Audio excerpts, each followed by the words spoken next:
Star one Maharashtra news बातमी लावणे काम नाही, बातमीचा पाठपुरावा करणे काम आहे. जनसामान्यांचे निर्भीड व्यासपीठ स्टार वन महाराष्ट्र न्यूज. आजच आपल्या चॅनलला लाईक करा, सबस्क्राईब करा, शेअर करा. खून करून अर्धवट जाळून टाकलेल्या अज्ञात युवकाच्या खुनाचा उलगडा. नाशिक ग्रामीण स्थानिक गुन्हे शाखेची उल्लेखनीय कामगिरी. अभोणा पोलीस ठाण्या हद्दीत दिनांक 8/3/2024 रोजी रात्रीच्या वेळी अभोणा ते कणाशी रोडवरील गोळाखाल शिवारात पुलाखालील नाल्यात एका अज्ञात इसमाचा मृतदेह अर्धवट जळालेल्या अवस्थेत मिळून आला होता. यातील अनोळखी मैतास कोणीतरी अज्ञात आरोपींनी अज्ञात कारणावरून जीवे ठार मारून मयताची ओळख पटवू नये म्हणून पुरावा नष्ट करण्याच्या उद्देशाने मृतदेह जाळून टाकण्याचा प्रयत्न केला. म्हणून दिनांक 9/3/2024 रोजी अभोणा पोलीस ठाण्यात अज्ञात इसमाविरुद्ध गुन्हा दाखल करण्यात आला होता.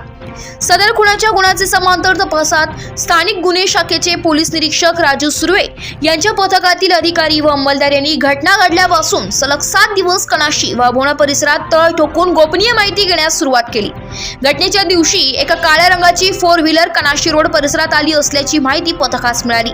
त्यावरून पोलिसांनी घटनास्थळ परिसरात मिळून आलेल्या भौतिक व तांत्रिक बाबींचे अचूक विश्लेषण करून मिळालेल्या माहितीद्वारे ठाणे जिल्ह्यातील भिवंडी येथील काळ्या रंगाच्या इनोव्हा कार चालक मालकाबाबत गोपनीय माहिती घेऊन भिवंडी व मुंब्रा येथून शहानवाज उर्फ बबलू शोएब शेख राहणार खालिद शेख चाळ, भिवंडी सादिक इम्राहिम खान राहणार वारसी टॉवर सावरकर मुंब्रा ठाणे या 2 संशयितांना ताब्यात घेतले. ताब्यात घेऊन कसोशीने चौकशी केली असता दिनांक 8/3/2024 रोजी ते दोघे व त्यांच्यासह आणखी 3 इसम हे भिवंडी येथून मालेगाव शहरात गाडी खरेदी करण्यासाठी आले असल्याचं त्यांनी सांगितलंय.